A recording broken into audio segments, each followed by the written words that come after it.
Hi all, welcome to the second session on Docker.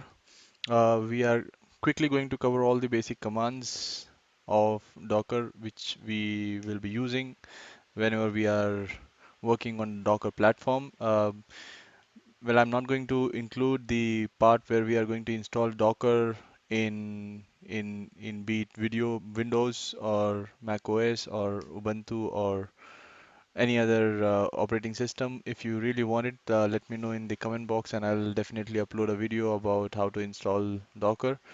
But if you really don't have a setup and you are watching this video and you want to quickly get on board and start working with Docker, you can this is the uh, open platform created by Docker Playground. Docker Playground. This is an IDE which Docker provides. It you just have to log in, create an ID, create a Docker ID. I have already created it. That's the reason it shows me start option. But when you log in for the first time, it will ask you to log in via your Docker ID, and you have to create. If you don't have a Docker ID, sign up with your basic details, and then you'll get this option. And once you press start, this is the screen that will open. You have a 4-hour window where you can do whatever you want on Docker platform. Add a new instance. It will open this. Press Alt Enter, and this is the full window of Docker where you can run all Docker commands without any problem. So this is the easiest way if you don't really want to install Docker on your laptop or on your machine and still want to go through the Docker commands. You want to build, you want to create, you want to do whatever you want with Docker. Just log into this platform and enjoy for 4 hours. Um, so let's start. Um, if you see this terminal that you see, it's Docker installed on Ubuntu, and Ubuntu is installed on virtual machine of Oracle, which is VirtualBox. So um, if you see, my Docker is running in this way. We have the server, which is my Core i7 machine. Then we have host OS, which is Windows 10. Then I have hypervisor. I'm not using hypervisor. I've disabled hypervisor, but I'm using Oracle's Visual VirtualBox. I've installed that. I've downloaded. I've installed that, and uh, on that uh, VirtualBox, I have installed Ubuntu, which is the guest OS, and on Ubuntu, I have installed Docker Engine, and on Docker Engine, we'll be running all the applications. So this is a combination of virtualization, containerization on top of virtualization. So I have kind of compiled, and I'm using this Docker platform. So once you have installed the Docker, the first command that you will run in order to check if the Docker is successfully installed or not is Docker version. This will give you two main things. One is client and the server. These are the two things which will keep communicating with each other. Client is the one is the command line interface from where we'll be running commands, and server is the Docker engine from which will which will listen to client and then respond to whatever command that you executed with the output, and then client will show us on our terminal. And also, if you see, the version right now that I'm using is 19.03.8. This is, I guess, the latest version that I'm using. And let's move on with the next second command, which is Docker info.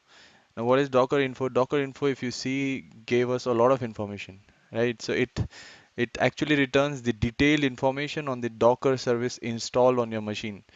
The output will provide various details of the Docker installs, like number of containers, number of images, number of containers which are running, which are paused, which are stops, which is your storage driver, which is your root directory. It's somewhere down the root directory. Yeah, this is the root directory. And if you directly want to check which is your root directory, just go grab basic command, and then you will see that the Docker directory is this. So basically Docker info and Docker version are the two basic commands which will let you know that the Docker version, that Docker installed on the system is working fine. And also what is your version, how many basic details of your Docker you need to know, you'll get it with these two commands. Also we have one extra which goes like this, format, and then uh, this is the other another format if you want a specific, if you want really something specific. For example, if you want Docker info format in JSON format. Okay, so what you will do is you will just go in JSON and then you'll type this, and it will give you the entire output that you saw above in JSON format. This is the exact format which was returned by Docker server to Docker client, and this was returned by the REST API. So Docker client and Docker server both communicate with each other with REST API, which I have already explained in the previous session about overview of Docker. So similarly, if you see, if let's try to see, if I just want to see the Docker version, the server version in this specifically, we will do version. We will remove this and see. So this will give me only the Docker version. So this is indirectly we are using the REST API, and we are calling only one key value pair of server version and getting the output. The key value pair of server version, we are getting it in output, the whatever the pair, whatever server version was paired with. So these are the two basic commands. Now um, let's let's try to run. You know, we have been running hello world problem since we started running programming, learning programming, and hello world has always been our favorite. So I ran docker run hello world. So if you see, it says unable to find image hello world latest locally. One second, it said unable to find image hello world locally. Then its second line says pulling from library hello world, and then pull complete, and this is the output of this command. So so so I mean, like the first question that you people might ask is like, why did I run Docker run hello world? Why not Docker hello world run, or why not Docker just hello world? Why only I used Docker? So we'll be covering all the different formats, the syntaxes that those are which are standard and which will be very handy to understand and to work with our development part. So let the first syntax that we need to understand is Docker run. The first command that we run is, as you see, Docker run hello world. So what is Docker run? Let's try to run one more command, Docker run Alpine echo hello from Alpine. I again ran Docker run Alpine. Alpine is a Linux distribution. It's the smallest Linux environment. It's like it's a 5 MB. It is the smallest environment that Linux provides, that you can run all the Linux commands. So okay, now hello from Alpine is what we got. So that's some actual output. In this case, Docker client dutifully ran the echo command. Where did it go? Okay, yes, the echo, it dutifully ran the echo command in our Alpine container and then exited. Right? It ran this command echo. It downloaded the library. It downloaded the image. It ran the command and then it exited. So if you have noticed, all of that happened pretty quickly, right? I mean, imagine booting up a virtual machine, running a command and then killing it, and now and now you are most like, for example, if I have to launch Docker, it takes me 2, 3, or 4 minutes, because I have to launch first Ubuntu, then I have to go to terminal, and then I have to run this then run this Unix commands. So it's a long process. But here, when I have a Docker environment, it within few seconds, we ran a Unix command. So when we ran this command, this specific command, what exactly happened? Well, behind the scenes, a lot of stuff happened. When we call run, it there were a lot of things going in the background. Let's first break this command. Docker run Alpine, then echo is our command. So the run command is used to mention that we want to create an instance of an image, which is then called a container. So this is running an instance of an image, and Alpine here is the image. Now, what is an image? Images are everything in Docker. File system and its related dependencies combined together in a file of instructions is what an image is. We'll be studying in depth we'll be studying a lot of commands about how to handle these images. But let's try to understand this with this figure. Okay. Um, let's try to understand what happened when we ran docker run alpine command. The Docker client, this is the Docker client, it contacted Docker daemon and it said, hey, something needs to be done. So now the Docker daemon then checked our local server. This is our local server. If the image, which is Alpine, available locally, it couldn't find it. So it went to Docker store, downloaded it, and pulled it back. So the downloaded, if we would have run pull command, we will see pull command, how we can use pull command as well in few minutes. But if we would have used pull command already, this process of searching in the Docker Hub would have been saved, because we would have already downloaded the image in our local repository. But here, as we haven't used pull command, the Docker client connected with Docker daemon. Docker daemon searched in our local repository, it didn't find it, so it went to Docker Hub, and then Docker it found that specific, if we would have written some wrong name, for example, instead of Alpine, I would have written Appline.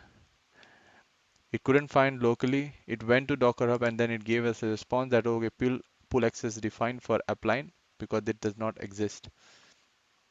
So it found Alpine in Docker Hub, it pulled it, it saved it in our local repository, and then the Docker daemon created the container.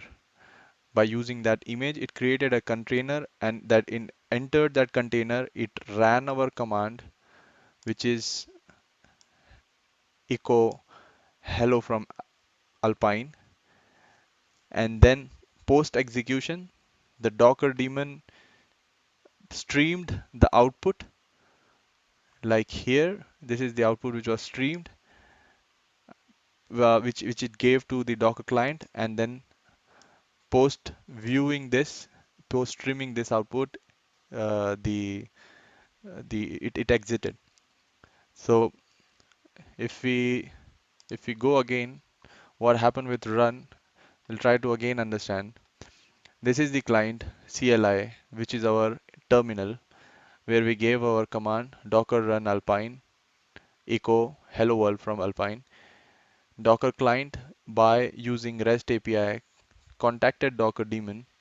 From Docker daemon, when Docker daemon received the command, it tried to search in our local repository if we have that Docker image. It couldn't find it, so it went back to Docker Hub. So it approached Docker Hub. which is the public repository for all the generic softwares applications. It found Alpine, it pulled it back, it saved it in our local repository. Then from that local repository, it created a container. From that image, it created a container, and then entered that container, executed the command, and then exited. After printing the output, it exited from the terminal. So that's all what happened when we ran just this basic command. So Docker run is basically a command which creates a writable container layer of the reference image, which is Alpine, that we gave here, and then it started the container and then ran the command which we specified. So that's how this specific thing works. Now, if you see, I mean, like, I don't want to exit from this session. I want to stay inside. I want to stay inside the Alpine Linux uh, terminal. So now what I can do here if I want to stay inside. So the command will stay same. We'll add just one combination. No,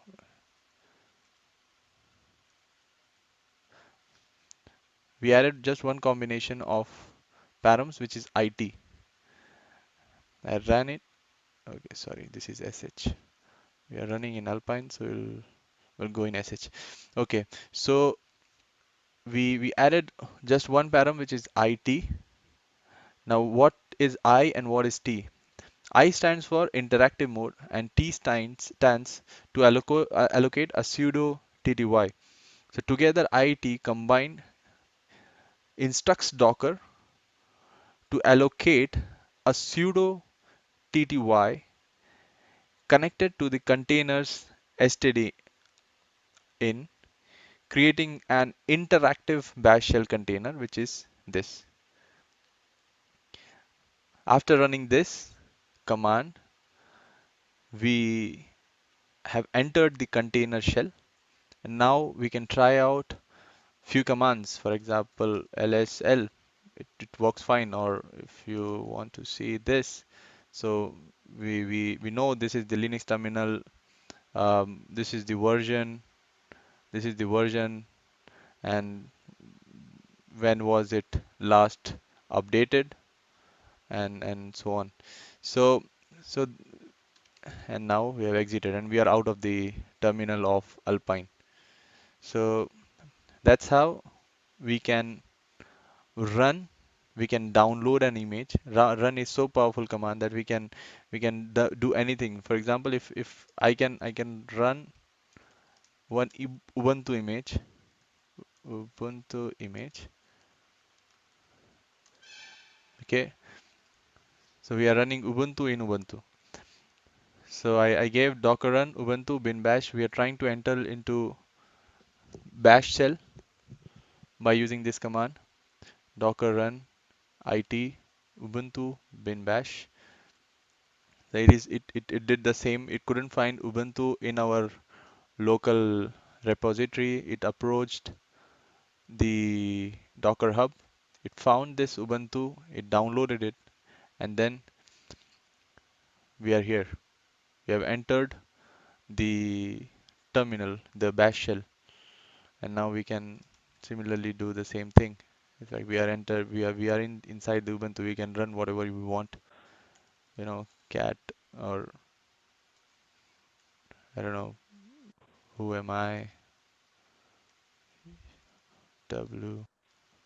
Okay, so this is how we can run any number of images. We can run any number of operating systems. We are running. We have, um, if I run this, I'll tell you about what the Docker PS. But if you see, we have run Ubuntu, we have run Alpine, Alpine, we have run Hello World. So we have run basically two OS operating systems on one single window. So that's how powerful the run command is. We'll see further more commands in the next session.